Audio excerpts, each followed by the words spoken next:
ప్రసాద్ గారు, ఆంధ్రప్రదేశ్లో సార్వత్రిక ఎన్నికలకి పోలింగ్ అయితే పూర్తయింది. కొన్ని ప్రాంతాల్లో మినహా అన్ని ప్రాంతాల్లో ఎన్నికల ప్రక్రియ సజావుగా సాగింది. అయితే ఇప్పుడు ఏ పార్టీ అధికారంలోకి రాబోతోంది, ఏ అసెంబ్లీ నియోజకవర్గం నుంచి ఏ అభ్యర్థి గెలవబోతున్నారు అనేటువంటిది ఇప్పుడు సర్వత్రా చర్చనీయాంశంగా మారింది. బెట్టింగ్ రాయిళ్ళు కాయ రాజా కాయ అంటూ ఆ అంశాల మీద బెట్టింగ్లు నిర్వహిస్తూ ఉన్నారు. ఆంధ్రప్రదేశ్లో ఇప్పుడు పరిస్థితి మాత్రం ఒక పార్టీకి మాత్రమే అనుకూలంగా బెట్టింగ్లు జరుగుతున్నాయి అంటూ రకరకాల ఊహాగానాలు వార్తలు వస్తూ ఉన్నాయి. ఏంటి సార్ అసలు ఆంధ్రప్రదేశ్లో పరిస్థితి ఏ రకంగా ఉంది? బెట్టింగ్ రాయిళ్ళు ఏ పార్టీ వైపు ఎక్కువ మగ్గు చూపుతున్నారు అంటే ఏం చెప్తారు? ఇప్పుడు ఈ బెట్టింగ్ అనేది కూడా పెద్ద వ్యాపారం అయిపోయిందండి. ఇప్పుడు మీరు చూసుంటారు, ఈ ఐపీఎల్ మ్యాచెస్ మీద బెట్టింగ్స్, ప్లస్ కోడి పందాల మీద బెట్టింగ్స్, గుర్ర పందాల మీద బెట్టింగ్స్, ఈవెన్ పందుల మీద బెట్టింగ్స్, ఎద్దుల మీద బెట్టింగ్స్. అసలు ఏదో శ్రీశ్రీ గారి కవిత చెప్పినట్టు సబ్బు బిళ్ళ కుక్క పిల్ల కాదేది కవితకు అనర్హం అన్నట్టుగా అసలు ఇంక బెట్టింగ్ దేనికి బెట్టింగ్ కాయాలో దేనికి కాయకూడదు వ్యవస్థ లేకపోయింది. కానీ బెట్టింగ్ మహమ్మారి వల్ల మీరు చూస్తే కూడా చాలామంది కుటుంబాలతో సహా ఆత్మహత్యలు చేసుకున్న సంఘటనలు ఉన్నాయి. చాలామంది ఆత్మహత్యలు కూడా మనం చూస్తూ ఉన్నాం. సో ఈ రోజున ప్రస్తుతానికి ఇప్పుడు హాట్ ట్రెండ్ ఏంటంటే ఇంకా ఐపీఎల్ కూడా మర్చిపోయారు జనాలు. ఇప్పుడు ఎలక్షన్ మీద పడిపోయారు. ఇప్పుడు ఎంటైర్ కంట్రీలో సో ఐపీఎల్ అనేది ఇప్పుడు అవుట్ ఆఫ్ టాక్ అయిపోయింది. సో నిన్న మొన్నటిగా సో హాట్ టాపిక్గా ఉన్నదల్లా కూడా ఇప్పుడు అంతా కూడా ఇప్పుడు క్రికెట్ నుంచి ఇప్పుడు ఎలక్షన్స్ మోడ్లోకి వచ్చేసారు. ఎస్పెషల్లీ ఏపీలో ఏంటంటే ఆ పోలింగ్ సరళి, ఈవెన్ నైట్ 12-1 వరకు సాగిన సరళి, ఉదయం 6 నుంచే ఆ బారులు తీరిన సరళి, ప్లస్ లోకల్గా ఉన్న ఏజెంట్స్ వాళ్ళ ద్వారా వచ్చిన ఇన్ఫర్మేషన్ ప్రకారం ఇప్పుడు ప్రస్తుతానికి ఏంటంటే ఎన్డీఏ కూటమికి ఏదైతే టీడీపీ జనసేన బీజేపీ కూటమికి ఎడ్జ్ ఉన్నదాన్ని తెలియగానే సో బెట్టింగ్ రాయిళ్ళంతా కూడా మొత్తం ఇటు స్వింగ్ అయిపోయారు. సో నిన్న మొన్నటి వరకు ఎలక్షన్ ముందు వరకు కూడా సో వైసీపీ మళ్ళీ రెండోసారి జగన్మోహన్ రెడ్డి గారు సీఎం అవుతారని పందాలు కాసిన వాళ్ళు కూడా సో టోటల్గా ఇప్పుడు ఇటు తిరగబడటం జరిగింది. సో మీరు చెప్పినట్టుగానే ఏదో 5,000 వస్తే రూపాయికి రూపాయి, సో 10,000 మెజార్టీ వస్తేనేమో రూపాయికి రూపాయిన్నర, సో 20,000 వస్తేనేమో రూపాయికి 2 రూపాయలు. సో ఇంకా రేషియో అలా పోతానే ఉంది అది. సో అది 5 రూపాయలు, 10 రూపాయలు, 20 రూపాయల వరకు కూడా రేషియో వెళ్ళిపోతుంది. రూపాయికి 1:20 వరకు కూడా వెళ్ళిపోయింది అది. అంటే అసలు ఆంధ్రప్రదేశ్లో ఏ పార్టీ అధికారంలోకి రాబోతుంది, ఏ పార్టీకి ఎన్ని స్థానాలు రాబోతున్నాయి అనే దాని మీద ఒక రేషియో, నెక్స్ట్ కుప్పంలో చంద్రబాబు గారికి ఎంత మెజార్టీ రాబోతుంది అనేది ఒక రేషియో, పులివెందుల్లో జగన్మోహన్ రెడ్డికి ఎంత మెజార్టీ రాబోతుంది అనేది ఇంకో రేషియో, మంగళగిరిలో నారా లోకేష్ గారికి 1,00,000 పైగా మెజార్టీ రాబోతుందంటూ మరో రేషియో, అలాగే పిఠాపురంలో పవన్ కళ్యాణ్ గారికి కూడా 1,00,000 మెజార్టీ రాబోతుందంటూ ఒక రేషియో. ఇలా రకరకాలుగా అభ్యర్థుల మీద కూడా బెట్టింగ్ కట్టేటువంటి పరిస్థితి ఉంది.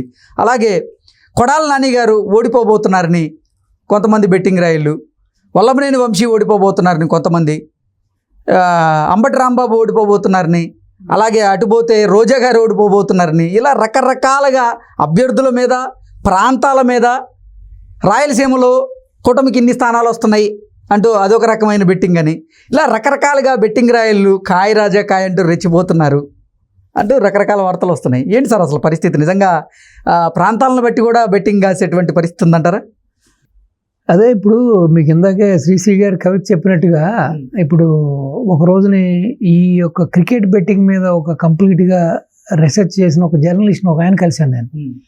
ఆయన చెప్పారు ఇప్పుడు నాట్ ఓన్లీ ఇండియాలో టెస్ట్ క్రికెట్ కానీ, మీకు వన్డే మ్యాచెస్ కానీ, 2020 కానీ, ఈవెన్ ఈ ఐపీఎల్ కానీ, ఈవెన్ ఎక్కడో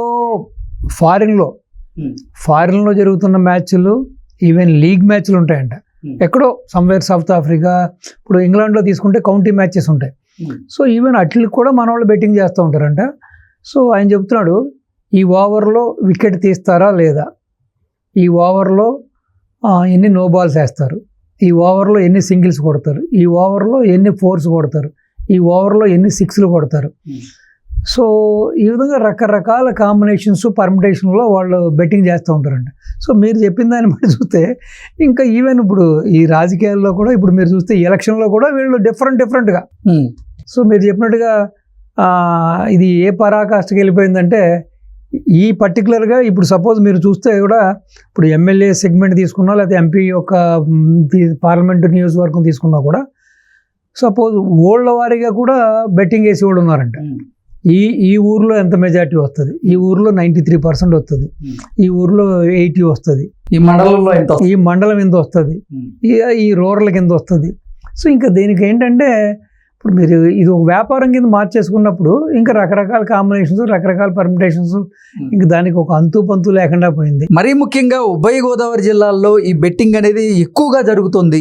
మీరు అక్కడ చూసుకుంటే మామిడి తోటలు, కొబ్బరి తోటలు, అరటి తోటలు, ఇళ్ళు, పొలాలు, స్థలాలు మొత్తం అన్నీ కూడా కుదవబెట్టేస్తూ ఉంటారు. మీరు 10 ఎకరాలు పందెం అంటాడు ఒక ఆయన. సో ఆ విధంగా లబ్ధి పొందిన వాళ్ళు చాలా తక్కువ ఉంటారు, నష్టపోయే వాళ్ళు ఎక్కువ ఉంటారు. అంటే ఇది బాగా ఏమన్నా చెప్పాలంటే ఈ వ్యసనం ఏంటంటే మీకు ఒక స్టేజ్ దాటిపోయిందండి. ఇప్పుడు ఈ మూమెంట్లో ఎవరికి ఏం తెలియదు, ఆ తర్వాత ఏడుస్తూ కూర్చుంటారు.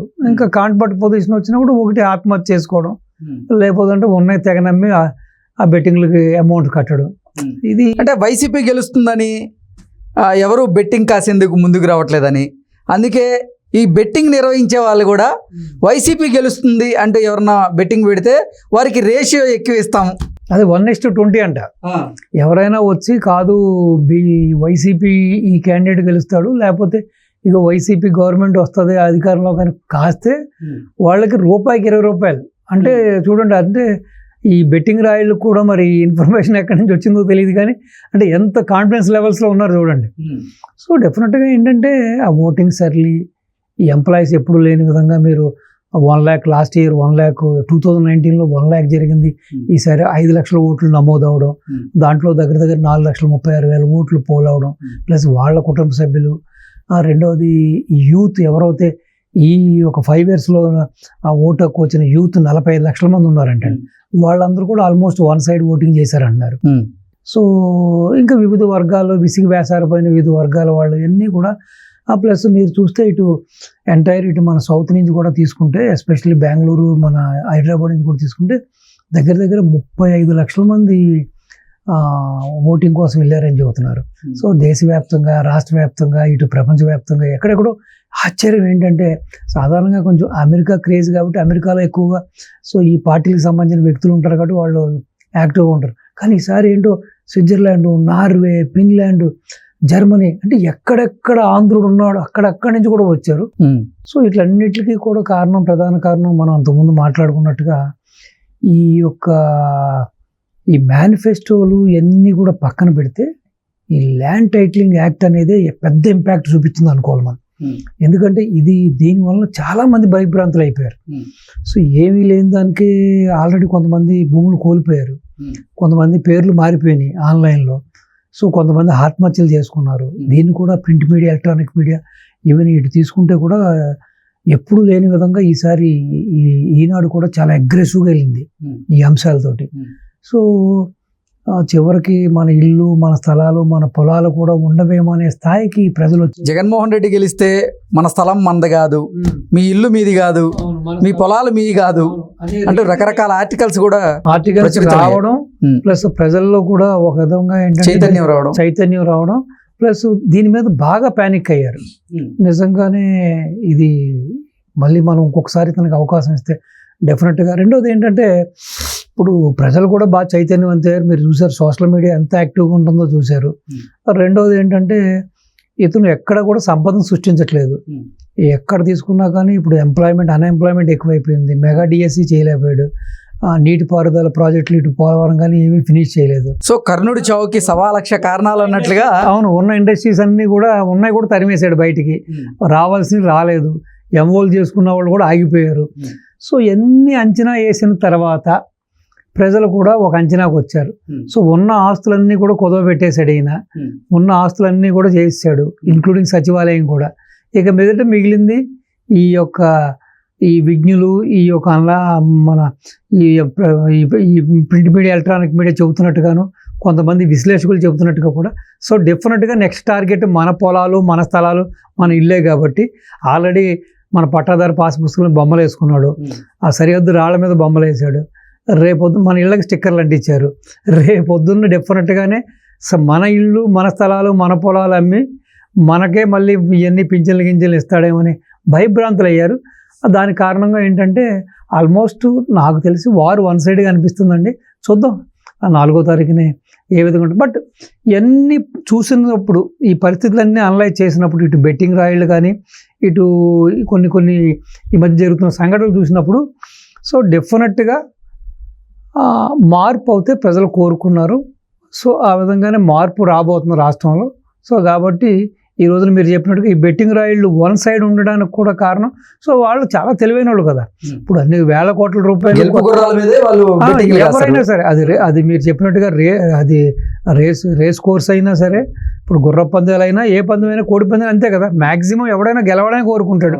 సో కాబట్టి అది రూపాయి కదా, వ్యాపారమే కదా. ఇప్పుడు వాళ్ళేమి ఏదో ఒళ్ళు బలిసి పందాలు వేయట్లే కదా, రూపాయికి రూపాయి సంపాదించకూడదు అనుకుంటున్నారు కదా, బిజినెస్. సో కాబట్టి సో డెఫినెట్గా సంథింగ్ ఈజ్ హ్యాపెండ్. డెఫినెట్గా మీరు చెప్పినట్టు ఎన్డీఏ కూటమికి అయితే అనుకూలంగానే ఫలితాలు రాబోతున్నాయి, అనుకూలంగానే ఓటింగ్ కూడా జరిగింది. అన్నీ చూస్తుంటే మనం సో చూద్దాం. We hope for the best.